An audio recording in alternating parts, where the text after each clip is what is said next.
I got some distiller grains poured out for these animals. I thought that they would all come running when they saw these animals come up, but they're just slowly moseying over here. And I got 4 calves in the front just stuffing their face, and so I got to be careful. I don't want anybody bloating to death. But tomorrow it is bank day, so tomorrow I'll be going to the bank. The calves are slowly coming up here, and tomorrow I'll be going to the bank to talk to the banker. And so I figured today I would talk about the whole idea of what do I how do I approach the bank, what do I talk to the banker about, all these different things, right? And so and I also came up with a little exercise that we could do, and it will help develop more of an understanding for more people in terms of what does a loan look like, what do you do when you get a loan, and all of that stuff. And so tomorrow I'll be going to the bank to talk to the banker about getting a loan. I got a few things that I'm looking at. I believe that I'll be getting a commercial loan, and then I'll be getting an FSA guarantee on it is the big idea. If we don't talk about that at the bank tomorrow, I'm going to make sure I'm going to the FSA tomorrow. I'm not going to the commercial bank. I'm going to the FSA. And I'm going to talk to the FSA about a loan, see if they will offer me anything. And if they don't offer me anything, I'm going to ask them about a loan guarantee from a commercial bank. And so these are things that I've been reading about on their website, and I want to ask their banker about. I want to introduce myself to their banker. And so I always say, when it comes to these things, it doesn't matter, it doesn't matter. It doesn't matter where you are. It doesn't matter, who you're talking to. I guarantee you do not want to start coming off as a poor person. I say this all the time, and it sounds horrible. And I've always said, like, if you don't want to come off as a poor person, what are some things that you can talk about? Right? Like, what are some things that you can talk about? What does a poor person talk about? They're about to throw some Hail Mary. They have no idea what they're doing, but they're about to throw a Hail Mary, right? I mean, that's something a poor. But if you don't want to come off as a poor person, what is something that you can talk about? Assets, the appreciation of your assets. Right? I mean, you can talk about the appreciation of your assets. I purchased these assets a little while ago, about 6 months ago, and they've gone up in value XYZ percentage. You don't talk about anything that would express or make any, you don't speak of any doubt. Okay, you don't speak of any doubt. You don't consider doubt. You don't speak in doubt. You don't do anything like that. Like, when I go to the bank, I'm not going to talk to them about, I don't have, I need to, it's been, my pond is almost completely dry, and I have 0 water on my field, and I got 1 inch of rain over the last 90 days. I'm not going to talk to the banker about that. Why would I talk to the banker about that? Right? When I go to the bank, I've always said that the best way, from what I have personally seen, the best way to get a banker to give you money is to make the money first. I talk about this all the time. It does not matter what asset we are talking about. It could be rental property, it could be cattle, it could be new land, it could be anything. The best way to get money from the bank is to make the money first, and then you leverage your earnings, you leverage the cash flow for the loan. You don't cross-collateralize anything. You never cross-collateralize your assets. If you cross-collateralize your assets, if you say, I want to take on this new business venture, but the new business venture, I don't know if it's going to make any money. I haven't made any money yet, but I want to go on this new business venture, and I want you to lend me money for it. Well, why would I give you the money? Because I will put up my other assets as collateral. You don't want to be in that situation. I've already said, if you start a business with the idea that you're going to throw money at it until it works, you've already failed. You are on the verge of blowing yourself up. It's that bad. It is severely bad. If you think you need money to start a business, that is severely bad. That's a very, very, very, very blaring indicator, clear indicator that you are a poor person. And if you talk to the banker that way, they are going to consider you a poor person. I guarantee it. And also, It does not matter who you're talking to. If you're going to actually talk about money and the idea of making money, and you don't want to come off as a poor person, you don't ever say that the money is the problem. If you ever say that the money is the problem, you are going to come off as a poor person immediately. The money is always the easiest part of a deal. I talk about this all the time, right? The money is always the easiest part of the deal. It's always the easiest. Getting the money is always the easiest part. Like me, when I go into looking at this business, I don't even consider the money. Why? Because my assets are already producing a positive return. All of these, the things that I put money into give me my money back, and they also make me money. They give me more than the money that I put into them. So the money is now irrelevant. I put $1 into something and I get $1.75 back. The money is now irrelevant. If you walk into a bank and you say that you don't have the money and you're at the bank because you need the money, the bank will probably not gonna give you anything. I mean, because that is a very, very, very clear indicator that you are more than likely a poor person, right? Not broke, but legitimately poor. So how, let's say that you're not going to be going to the bank to talk about cattle. Let's say that you've actually decided that you're going to do the rental property idea, or you're going to do you're going to buy a business with zero real estate that you can purchase for 1.25 times EBITDA. So how do you approach a banker with that deal? You go to the banker and you say, "Hello, banker. I am looking to purchase this property. It produces $6,000 a month, and I need financing for it." You show the banker right off the bat. You have to show the banker that you are already making the money first. That is the most important thing. I am already making the money. The money is already being made. Now I want a loan. Now I want a loan. The money is already being made, and now I want a loan. That is the most logical, most reasonable way from what I have seen to approach a banker. Like me, when I go to the banker and I talk to the banker, the things that I'm going to say, I make an average of $20,000 a month on a 10.5 acre field. About 1/3 of my income is free cash flow. I just have it as money at the end of the month. I have a net positive of about $7,000 or $8,000 a month. About $7,000 or $8,000 a month I invest into my cattle, and then about $5,000 a month I use to just pay for my bills, like my truck and my tractor and my mortgage, etc., etc. So I have a free cash flow. I net a positive. I just sit on about $7,000, $8,000 a month. I invest about $7,000, $8,000 a month for my cattle to bring in new cattle, etc., etc., feed them, grow grass, etc., etc., and then I live on about $5,000. I pay for my truck, I pay for my house, I pay for my tractor, etc., etc.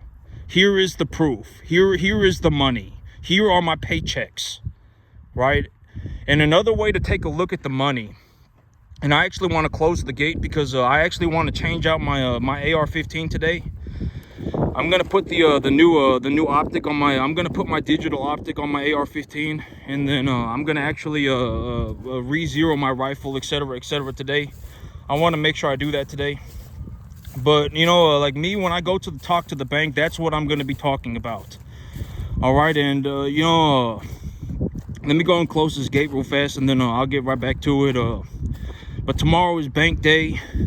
Oh yeah, and the little exercise that I came up with that we could that can show you what more am I looking at, what could you do to take a look at your numbers. I always say that whenever you're going into a business deal, you have to understand that in business that money is involved.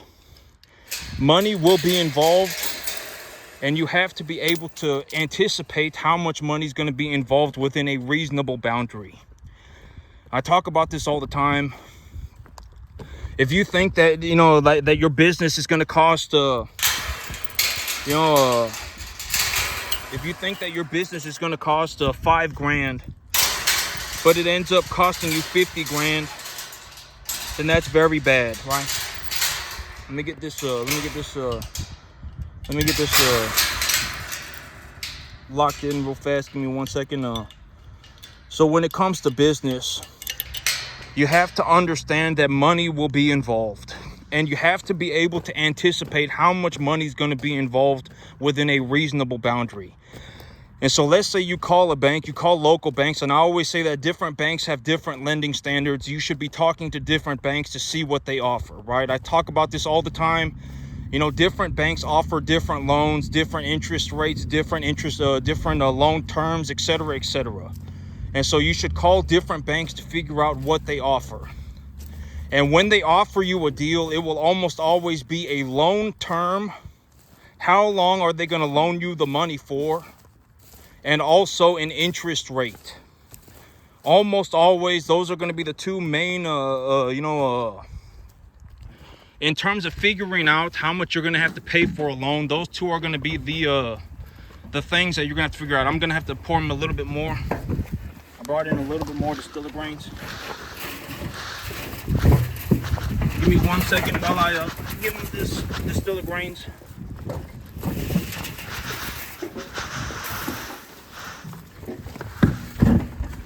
And so when you go to the bank and they offer and they tell you their interest rate and they tell you their lending term, what you can do is you can go on Google right now. Go on Google right now and type in mortgage calculator. MORTGAGE space calculator. And then press enter. And it's going to pull up a little mortgage loan, little calculator thing that you can use on Google. And then it's going to say the loan amount, the interest rate, and then the term for the loan. And you can start plugging in numbers. Like me right now, my loan is going to be for $275,000. And it's going to be on a 20-year term. And I'm looking to get a 5.5% interest rate on it by getting an FSA guarantee on a 7% loan. And it's a 20-year term. So if you plug in my numbers, what do you get as my monthly payment? You know, pause the video, answer the question, and then I'll give you the answer. It's about $2,000 a month. And so for me to purchase I got I've been making money on this field, and I'm utilizing the money that I make as a down payment. And so I'm putting about $65,000 down cash as a down payment, and then I'm taking a loan for about $270,000. And so I'm taking the money that I'm making here, and I've already said that the money that I'm making here, it's just not okay, because here's the thing, here's another way to look at how much money I make. If I utilize my benchmark animal, a 200-pound animal with the feeder cattle market going sideways at 230, 240, and I utilize my benchmark animal, a 200-pound animal that I purchased for $700. If I get that calf up to $650, I will probably get about $1,400 for that animal. Let's just say $1,400 to make my life easy. If I make $1,400 for a 650-pound animal, anytime that I sell a 650-pound animal, I can purchase 2 calves. I essentially double my money. And so if I have 10 650-pound calves and I take them to the market in 1 month, and I come home with 10 200-pound calves, let's say I come home with 12 200-pound calves, because I could have animals die, right? I still net a positive of like $5,500 a month. And in terms of actually looking at my numbers and how much money I make a net positive of about sometimes even up to $12,000 a month. It's somewhere between I net an average of about $100,000 a year. Net positive cash flow. After I've paid for everything, I still have about $100,000 left over. That's how much money I make in the cattle business. Right? I mean, I make a ballistic amount of money in the cattle business. I mean, I don't know anybody that's even doing 10%. And the thing about me is that if I take a loan to purchase cattle, let's say I have a loan and I purchase cattle with the loan and I pay off the loan. As I pay off the loan, I'm not actually utilizing money. I'm just taking the money that I make and storing the money into the equity of my cattle. Because if I pay off my cattle, I still have the cattle. The cattle are still worth something that has a monetary value. I can appraise the value of the animals within a reasonable boundary, and that is the amount of money I could get for the animals. So I'm not, I'm not spending any money at all. All of this is making me money. I don't spend any money. That's the big idea of investing, right? I talk about what is the big idea of investing. The big idea of investing is you are trading your money for something that is equally as valuable as the money, with the intentions of getting your money back and then some. Reasonably. Not just a Hail Mary La La Land adventure. Not like you're just going to throw some 2,000 yard unbelievable, how did you even potentially consider this a possibility type, nothing like that. But like actually you have reasonably considered the possibility of you getting your money back. You have thought about the possibility of increasing your cash flow opportunity, etc., within a reasonable boundary. Right? And I've already said you're probably not going to make it. Nobody's going to make it as a cattleman. And I know that that's very, that's kind of hard for a lot of people to deal with. If you're watching my video and let's say that you actually want to be a cattleman, I mean, chances are you're not even going to get to the 10% mark if you live to be 5,000. I haven't seen anybody even get to the 10% mark. I give away all of my information for free, with the intentions that if I give my information away for free, maybe I can increase the success percentage. Right? But even I don't know a single person even doing 10%. And the thing about me is that if I really wanted to sit on a 10.5 acre farm and make $325,000 a year for the rest of my life, if that is legitimately just what I wanted to do, then I can always come back and do it.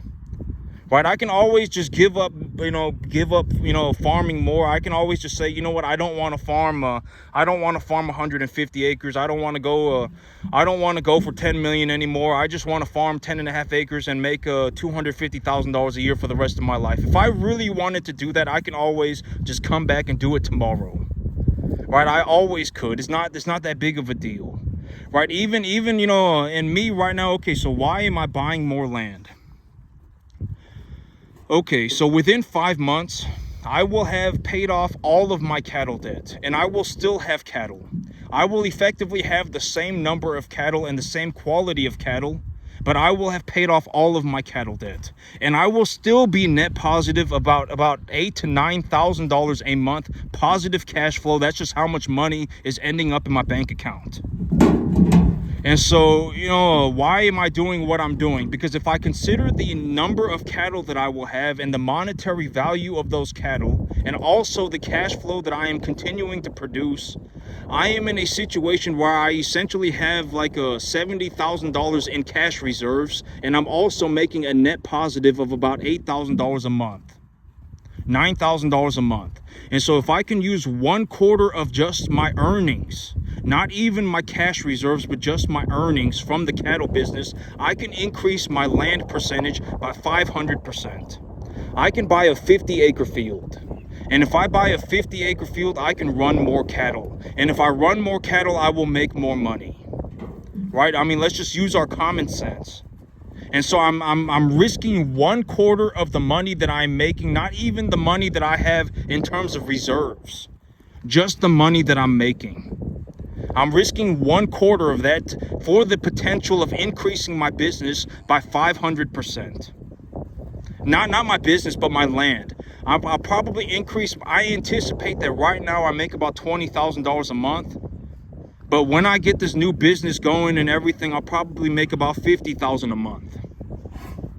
And so, I'm risking $2,000 a month to make 50 grand. And this is what I'm talking about when it comes to business. You should not even be considering running a business unless you can make a large amount of money. The only circumstance that I would encourage anybody to start a business is if you can actually make a large amount of money. If you cannot make a large amount of money, then have a hobby. Now you can have a hobby, right? I mean, should you be trying to start a cattle farm tomorrow as a business? No. I mean, you could have a hobby farm tomorrow, right? And then you can work on growing grass for the next 5 to 10 years of your life. You can run a couple of dozen cattle a year, and if you do that, you can make yourself an extra $2,000 a month. Right? I mean, should you be going out tomorrow and attempting to become the greatest cattleman that the world has ever seen? Probably not. The results of my farm might put me legitimately near the best of the best in terms of cattle farming. I may be one of the best cattle farmers on the entire planet. You know, nobody's going to be. I haven't even seen one person even get to the 10% mark. And, you know, it's not going to happen tomorrow, right? I mean, that sounds horrible, but I mean, you know, don't be a little cupcake fruit cup, right? I mean, you know, there's no way. I don't know anybody to this day that's even doing 10%. All right, I mean, there's no way. The world is not Disneyland. I mean, you know, you're not going to wake up tomorrow and become the greatest cattleman that the world has ever seen. Right? I mean, you know, this took me almost 15 years and I worked every single day. And I understand, you know, but that's the thing, you know, like me, it's not like I sold my soul to make money.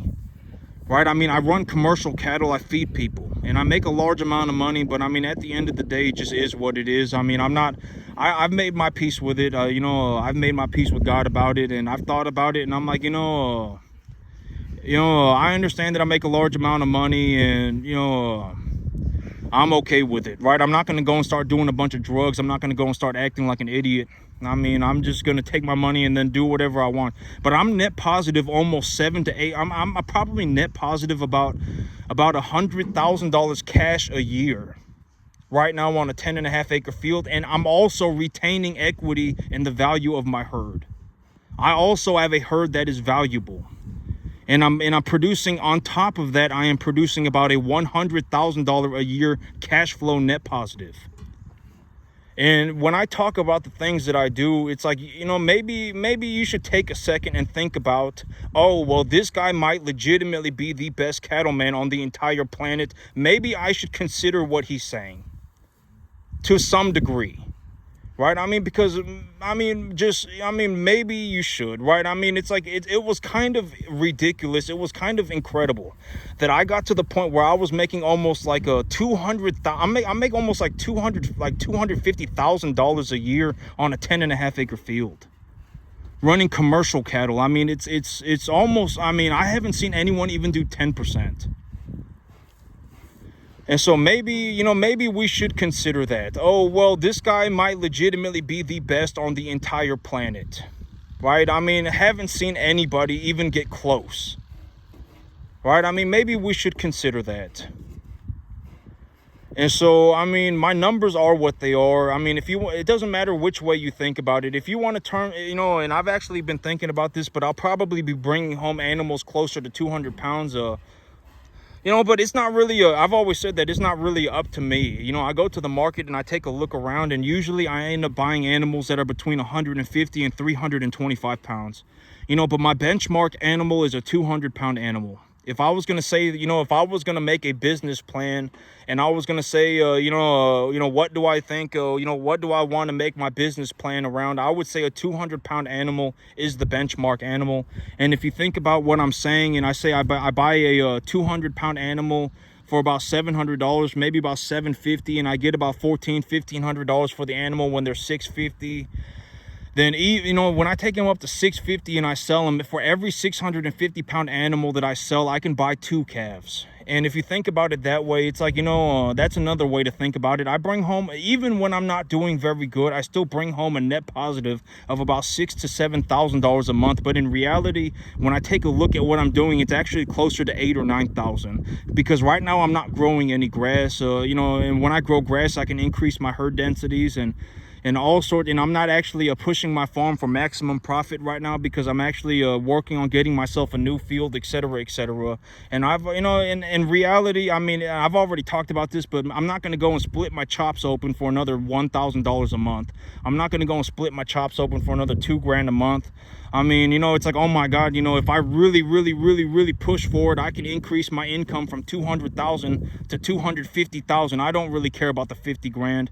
50 grand is a worthless amount of money. I mean, what am I going to do with 50 grand, right? I already have a net positive cash flow of like of a borderline $100,000 a year. I mean, you know, the 50 grand is irrelevant to me. I don't want to sit here and think about, you know, busting my chops open for 50 grand when I can be thinking about buying more land. Right? I might as well just think about buying more land, because if I buy more land, I can run more cattle. Right? And if I can run more cattle, I mean, I'm not going to be thinking about making an extra 50 grand. I'm going to be thinking about making an extra 50 grand a month. Not $50,000 a year, but $50,000 a month of extra income. Right? I mean, you know, so I'd rather focus on the things that are more important. I don't really, you know, 50 grand a year, 40 grand a year, it's worthless money. What am I going to do with an extra $50,000 a year? I mean, you know, it's negligible money. But if I can make an extra $50,000 a month, then sure. Right? Then sure, I'll do that. Right? I mean, but $50,000 a year, you know, I don't, you know, it's negligible money. I can make 50 grand next week if I felt like it. Right? I mean, 50 grand is negligible money. And so, you know, the whole big thing about talking to the bank and, you know, how do you talk to a banker? And I've said this before, right? But let's say that you actually want to do a deal, or, you know, whatever it may be, right? I mean, you've decided that you want to do a deal. What's the one thing you never do? You never ask for something, ever. You always offer a deal. Always. You never ask for anything. If you ask for something, it's a blaring indicator that you are a poor person. I've always said you don't want to communicate like a poor person. You want to learn to communicate like a rich person. And how do you communicate like a rich person? Well, I can tell you. When you go into the bank, you always make the money first. You offer the bank a deal and you say that the deal is already making money. Let's say you want to buy a rental property and it costs whatever amount of money. And here's also what I mean by, if you ever talk to anybody and you say you can't do something because you don't have the money, then you will get kicked out of the room immediately. You will immediately be labeled as a poor person. Why? Because I've already talked about this whole deal is going to cost me $2,000 a month. If I walk into a bank and I tell them that I don't have money and then I can't do it because I don't have money and so I'm at the bank for money, the bank will think I'm an idiot. I will think you're an idiot. Like, why, why is it so hard for you to make 2 grand? Right? Like, if you can't make 2 grand, why would I give you a loan for $500,000? I mean, think about it. You don't ever want to be in a situation where you say you can't do something because you don't have the money. If I walked into the bank tomorrow and said I don't have the money and I want you to give me a loan, they're going to say goodbye. You know, goodbye, poor person, never come back. I guarantee it. Me, when I walk into the bank, what am I going to say? I've already made the money. I make about $15,000, $20,000 a month running commercial cattle on a 10.5 acre field. Here are my paychecks to prove it. I need a loan to purchase. I would like, not just I need a loan, but leverage the income, leverage the money for the asset. Here is the proof of the money. I make about $15,000, $20,000 a month running commercial cattle on a 10.5 acre field. I am here because I am looking to purchase this new field, and it is $350,000, $335,000, and I am looking to purchase this field. Why should I give you the money? Because I am already making the money.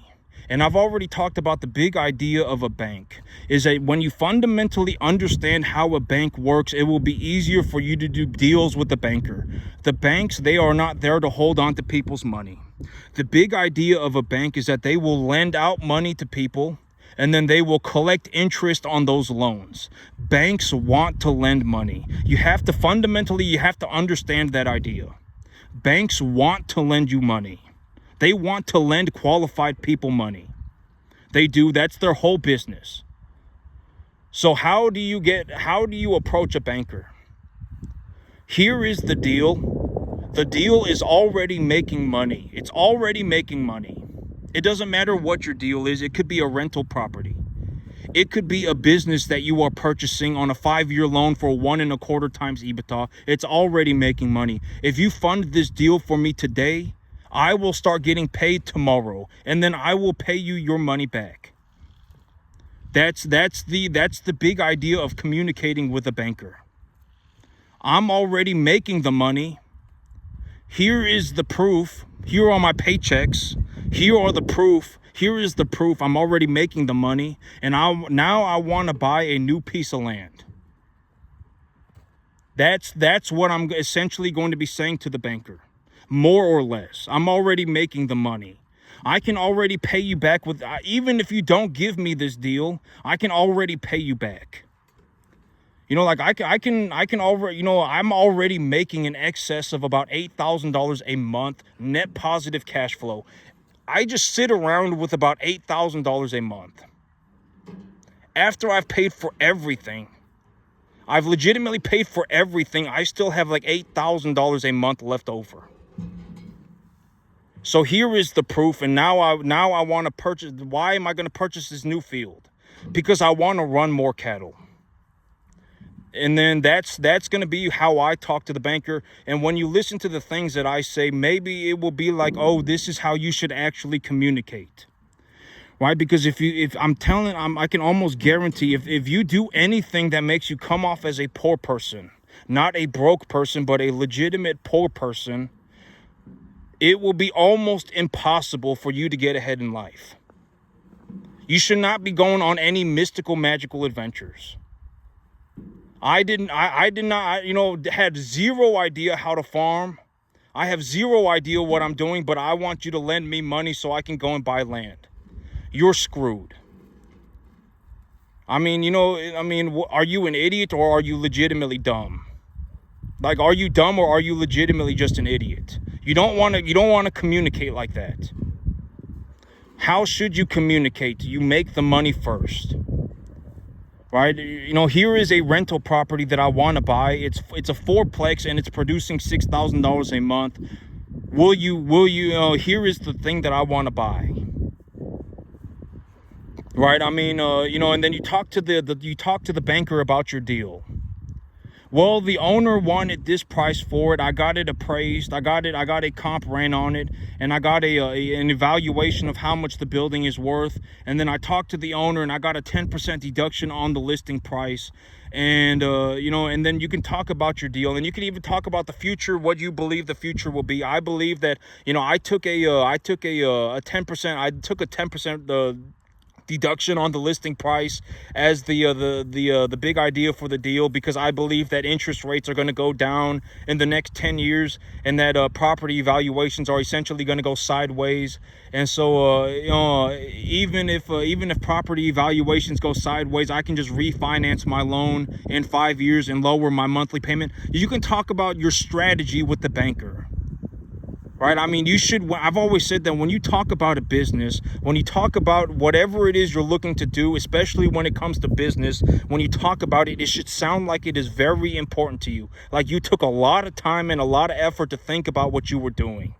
If you just woke up one day and decided that you wanted to go on a mystical, magical adventure, the bank's not going to give you any money. That's a very clear indicator that you are a poor person. Right? I mean, nobody cares about your mystical, magical adventure. Right? Keep your poorness away from me. If you drag me down with you, I will legitimately leave you to die. Right? I mean, I'm serious. Right? I mean, you don't want to communicate like a poor person. And how do you not communicate like a poor person? Here are some things that you can talk about. Your asset portfolio, the appreciation of your assets. I can knowledgeably appreciate assets. If you gave me, here is proof that I already know how to run cattle. Here is proof that I already make a boatload of money running cattle. I can already show you proof. Right? I can show you proof. I can talk to you about the cattle business if you want until the sun goes down. I can talk about the cattle business 24 hours a day. Like, what do you want to know? What do you possibly want to know about the cattle business? Just ask me, right? I mean, what kind of animals do I buy? How do I grow the grass?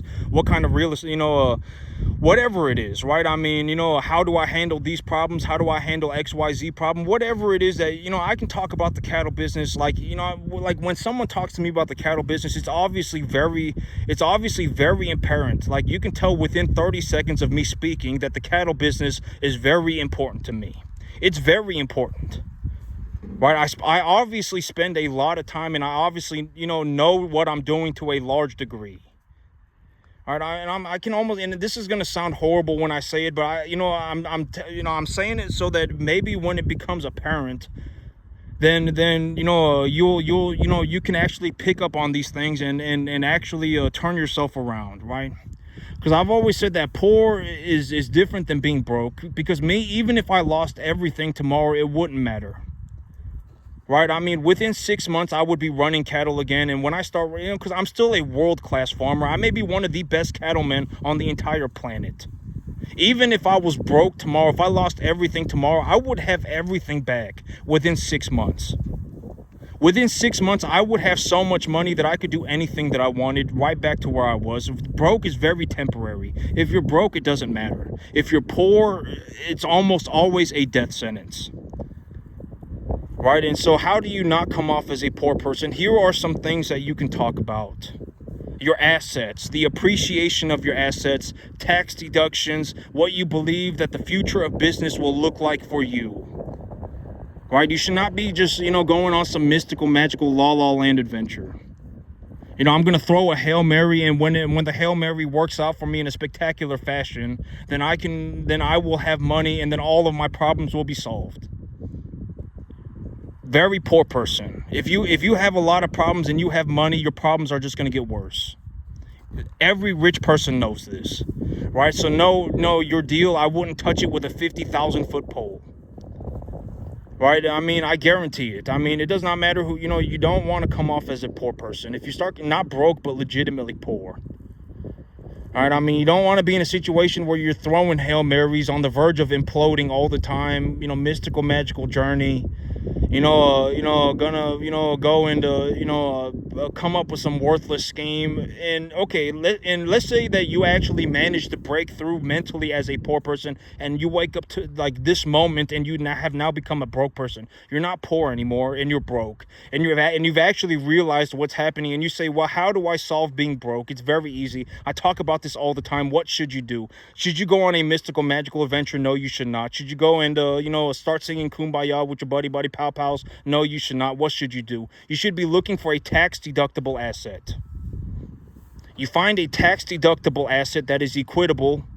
You trade your money for that asset, and starting today, if you purchase a good asset, it should start producing you money today. You take a look at how much money is involved. You check everything 5,000 times. I say this all the time. You check everything over and over and over and over and over again. Why? Because when it comes to business, people will sell their soul for $10. People will lie. People will cheat. People will steal. People will scheme. People will do the stupidest things you can ever imagine. And so when it comes to money, like let's say you're legitimately you're not a poor person anymore. You're a broke person. Well, how do you solve being broke? You find yourself an asset that is tax deductible, that makes you a return effective immediately, like a rental property. Should you be going into the cattle business, I would highly suggest that you go and do something else, unless you are very young or you already have a lot of reasonable experience. Like if you are in a situation where you run 2,000 cattle a year by yourself, right, but maybe you're not making very much money, or maybe you're making $40,000, $50,000, $60,000 a year, then sure, maybe, you could learn how to grow the grass. You could learn how to run the business a little bit better. I mean, are you going to go from, just a random person learning how to run cattle, learning how to grow grass, learning how to, not self-sabotage yourself, learning how to run a business, and then tie it all together? Are you going to be? Probably not. Unless you dropped everything you were doing for the next 15 years, you're not going to be able to do that. I mean, if you're already world class at one thing, like if like even me, and I say this with complete sincerity, me, even before I got into the cattle business, I may have been one of the best crop growers on the entire planet. I may have been one of the best. That was my background before I got into the cattle business. I was a world-class crop man, maybe one of the best on the entire planet. And then I got into the cattle business. The chances of having a random person that does not know how to run cattle, does not know how to grow grass, does not know how to run a business, and then turning that person into a world-class cattleman is almost zero chance. Right? And I wanted to talk about this too, and I completely forgot, but it's like, what is the one thing that you never do? Right? Like when you actually want to go and do, like, let's say you go into the bank, what's the one, let's say, or whoever, what's the one thing that you never do? You never ask for anything. You don't just walk into a bank and asking for a loan. You always offer them a deal. Always offer a deal. I've already made the money, and now I want to finance this new project. Well, why would they finance that project for you? Because if they finance that project for you, the bank gets to collect interest on your loan. And if they collect interest on your loan, the bank makes money. So you fundamentally understand how the bank works. You know how to offer them a deal. You know what kind of deal to offer them. That's how you do it. You don't go into the bank and just ask for money. It's like, what are you? It's like, are you legit? You're probably, that's a very clear indicator that you're a poor person. You never ask for things. You don't ever ask for anything. Please help me. Very poor person. Right? I mean, you don't want to be that. I can almost guarantee you, if you start coming off as a poor person, if you are a poor person, you will be stuck like that until you die. If you're broke, it's completely different. If you're broke, you just don't have money. It doesn't matter. In 6 months, you can have money. You'll figure something out, and then now, boom, you'll have money again. It doesn't matter. But if you're poor, it's something completely different. If you're poor, you're probably going to die that way. And so let's say you've actually made the switch, and now you're a broke person, and now you're not poor. Somehow, through some miraculous thing, you've actually managed to get out of the jar, and now you're not poor anymore, and now you're broke. Well, what should you do to make money? I've already answered the question even in this video. You should find yourself a tax-deductible asset that you reasonably understand and will make you money tomorrow. It's equitable, and it makes a positive return. If things go well, if things go extremely well, if things go okay, you'll make $1,000 a month. If things don't go well, you'll lose $1,500 a month, but things are not going to just not go well forever, right? Things don't go well for a little bit, and then you figure it out, and maybe in 6 months they start going well again, and you make $1,000 a month, net positive income. You put $4,000 into it, and you get $5,000 back.